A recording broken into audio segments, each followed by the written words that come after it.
తెలంగాణ రాష్ట్ర TSPSC paper leakage scam లో ప్రధాన నిందితుడైన ప్రవీణ్ చిట్టా రోజు రోజుకు మలుపు తిరుగుతుంది. ఈ పేపర్ లీక్స్ తో విద్యార్థి నాయకులు, రాజకీయ ప్రముఖులు టీఎస్పీఎస్సీ అధికార తీరుపై మండిపడుతున్నారు.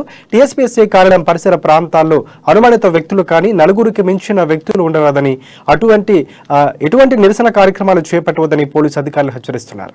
టీఎస్పీఎస్సీ పరిసర ప్రాంతాల్లో కట్టుదిట్టమైన ఏర్పాట్లు చేశారు. మరి ఇదే అంశానికి సంబంధించి పూర్తి సమాచారం మా హైదరాబాద్ ప్రతినిధి శ్రీరామ్ అందిస్తారు.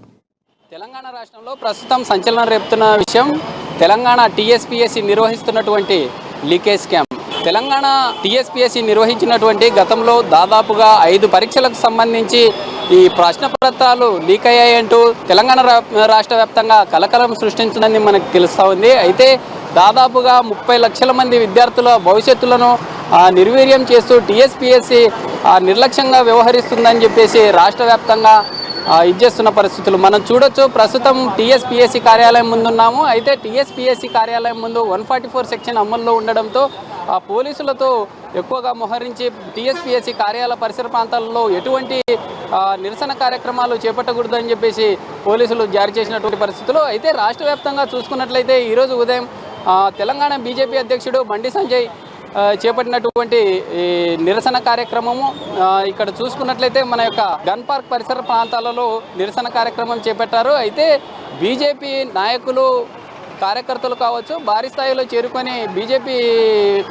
కార్యాలయం నుండి గన్ పార్క్ దగ్గరికి వెళ్ళి భారీ ఎత్తున నిరసన కార్యక్రమం చేపట్టారు. అయితే నిరసన కార్యక్రమం చేపడుతున్న సందర్భంలో కూడా బండి సంజయ్కు పోలీసులు అనుమతి లేదు అంటూ అడ్డుకున్నటువంటి పరిస్థితులు. బండి సంజయ్ను అడ్డుకున్న సందర్భంలో బండి సంజయ్ పోలీసుల అనుమతి తీసుకొని ఇటు గన్ పార్క్ దగ్గర నివాళులు అర్పించాలా అంటూ పోలీసులతో కూడా వాగ్వాదానికి దిగినటువంటి సందర్భాలు మనం చూసాం. అయితే బండి సంజయ్ మాట్లాడుతున్న క్రమంలో దాదాపుగా ఇక్కడ గన్ పార్క్ పరిసర ప్రాంతాల్లో బీజేపీ శ్రేణులకు కానీ ఇటు కార్యకర్తలు, నాయకులకు పెద్ద ఎత్తున తరలి రావాలి, టీఎస్పీఎస్సీ కార్యాలయం ముట్టడి ఉంటుంది అని చెప్పేసి ప్రకటించడంతో ఒక్కసారిగా పోలీసులు అలర్ట్ అయ్యి పరిసర ప్రాంతాల్లో ఎటువంటి అవాంఛనీయ ఘటనలు జరగకుండా చర్యలు అయితే చేపట్టారు.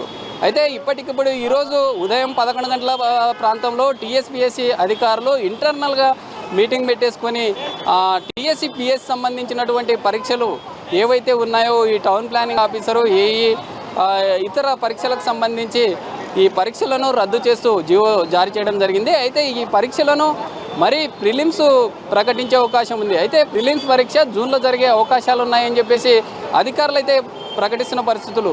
ఏదేమైనప్పటికీ మొత్తంగా చూసుకున్నట్లయితే ఈరోజు తెలంగాణ వ్యాప్తంగా విద్యార్థి నాయకులు కావచ్చు, ఇటు పార్టీ శ్రేణులు కావచ్చు, వైఎస్ఆర్టీపీ అధ్యక్షురాలు వైఎస్ షర్మిల కూడా ఈరోజు టీఎస్పీఎస్సీ కార్యాలయానికి ముట్టడికి పిలుపునిచ్చారు. అయితే పోలీసులు ఆమెను హౌస్ అరెస్ట్ చేసి బయటకు రానివ్వకుండా చేసినటువంటి పరిస్థితులు. టీఎస్పీఎస్సీ కార్యాలయానికి సంబంధించి ఎటువంటి అవాంఛనీయ ఘటనలు జరగకుండా పోలీసులు పూర్తి స్థాయిలో ఇటు పోలీసు బలగాలతోనూ, ఇటు స్పెషల్ పోలీసు బలగాలతో కూడా పెద్ద ఎత్తున మోహరించిన పరిస్థితులు అయితే మనం చూస్తూ ఉన్నాం. వీడియో జర్నలిస్ట్ శివతో శ్రీరామ్, అమ్మా న్యూస్.